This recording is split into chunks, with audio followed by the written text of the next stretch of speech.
is at the lowest point it has been since 2001. We saw the Dow hit an all-time high this week. The stock market is up. The economy is booming, ladies and gentlemen.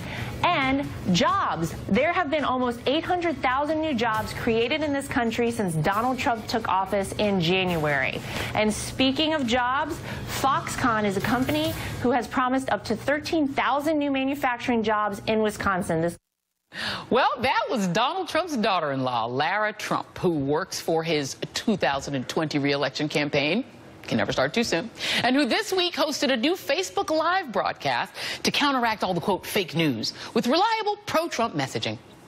The economic headlines do certainly look good right now. More than 1 million jobs have been added since Trump took office. The unemployment rate narrowly dropped down to 4.3%. And the economy grew at an annualized rate of 2.6% in the second quarter. Now, is this all evidence of Trump's success? He certainly seems to think so. But since Trump hasn't actually implemented any policies affecting the economy or passed any or signed any legislation related to it, does he really deserve the credit? Well, joining me now to debate this is Tim Desher of the Heritage Foundation and Austin Goolsbee, the former chairman of the Council on Economic Advisors under President Obama. Thank you both for being here. This should be fun. All right, so Tim, I'm going to start with you because you wrote a piece in the Daily Signal, which is a conservative news website. This is what you wrote about the strong jobs report for July, and it says it gives Trump momentum for tax reform. And you wrote, since Trump's inauguration, we've averaged nearly 184,000 new jobs per month, but that is without major substantive reforms like repealing Obamacare or tax cuts. Instead, gains have likely come from reductions in harmful regulations that make it easier to run business in the U.S. So you agree that there's been no affirmative policy by Donald Trump that's made the economy grow? Well, there has been nothing passed through Congress. There's been several attempts by the White House to do that. But really, you can't credit Obama for something he didn't do. I mean, he grew at a 2% average. You can't credit Obama for something he didn't do. And what you said is his economy. And, you know, Trump's growing at 2.6% at this point. He's seeing over 1 million jobs created so far. This is a big win for Americans. This is a big win for coal miners in West Virginia. This is a big win for manufacturers right here in Detroit, where I am. And so I don't really see this as something of Obama's. This is definitely of Trump's. This is a posture from the White House. So you're saying that Trump hasn't signed any legislation that's made the economy grow, but he deserves credit for the economy. But Barack Obama, who had 8 years of signing legislation and policy, deserves no credit? Look, can we show the chart for jobs? You're saying he deserves no credit for this. We're going to show this chart. So Obama deserves no credit for this. It started off deeply in the red, and then it finished quite well. He deserves no credit, but Donald Trump in 7 months deserves all the credit?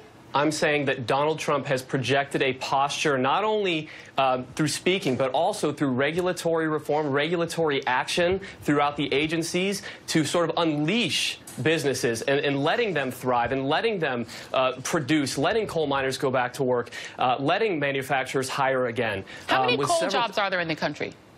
There's several. There's millions of coal jobs, and those attached to the coal industry. Not millions, but it's about 54,000. No, but those attached to the coal industry and mining industry and all those, there's millions of jobs there. And these are jobs that are coming back. There's been 7,000 jobs per month average since Donald Trump was elected in November. This is directly related to President Trump's policies and his posture. I'm going to let okay. So Austin, I'm going to let you take this because essentially what is being argued by your fellow here, Tim, is that Donald, just the way he speaks, has made the economy flower, but that Barack Obama in 8 years did nothing. Economic growth at 2.6%, which is true, and Tim pointed that out. However, the economy has grown 2.6% or more in 81 of the last 145 quarters since Ronald Reagan became president, including 14 times during the Obama administration. So given that, Austin, does Donald Trump get credit for the 2.6? Look, we've had, I believe, 84 months in a row of job growth, and the last 6 of those have been under Donald Trump. And, I mean, it's like a guy built a house and sold it to someone, and that person walked in and turned the lights on. It's like, look at this house I built. If you take the job creation under Donald Trump, it's actually slightly slower than the equivalent just last year. So the first 7 months of last year, we added more jobs than we have in the first 7 months of this year. I would say the economy overall, most of the economy, as you know, has nothing to do with Washington.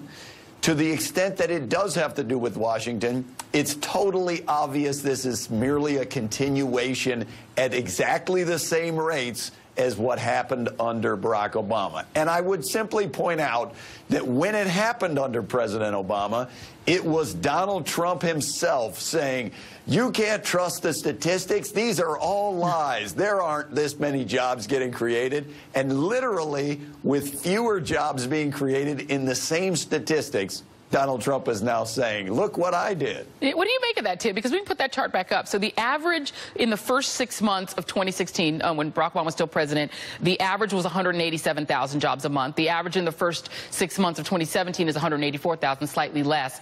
So doesn't Austin have a good point there?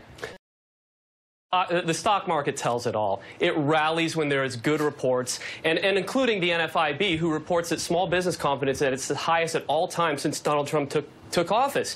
I'm not arguing that there hasn't been some residual lingering effect. That's not my point. My point is that now is the time to enact on this posture from the White House. Now is the time to do tax reform. Now is the time to continue doing regulatory reform. Now is the time to, yes, repeal Obamacare and remove the leash that's been on small business and business around America. You realize we have the highest corporate tax rate in the entire world? Now is the time to act on that. Now is the time to dig in. We're seeing these numbers respond. That's my whole point. But if there was higher, hold on, if there was higher job growth, my point is we've added 15 million jobs since Obamacare was passed, and now the approach is, hey, let's do the opposite. Look, do you actually think that if we do the opposite and we go back to the old well of let's cut taxes for billionaires and let's try to do the things that George W. Bush did before the economic recession, that will give us a different outcome this time than the last time it did? Now, look, Austin, you know better than anyone when Reagan did exactly what I am advocating right now. We didn't see 184,000 jobs average. We were seeing 400,000 jobs a month. We know this works. We know what happens when you cut taxes. Your timing's a little confused. We know what happens. If you recall, the reason that we had a massive boom in 1984 is because Paul Volcker cut the interest rate by 10 percentage points in the run-up to that boom. When George W. Bush most recently did exactly the thing that Donald Trump is proposing, we had the weakest recovery on record, followed by a massive recession. And didn't we have a recession in 82 and 83 as well after Ronald Reagan cut his sort of huge slashing as well? I want to just put up one. This is E10 for my producers. This is the employment growth in the economy. This is the change since June of 2009.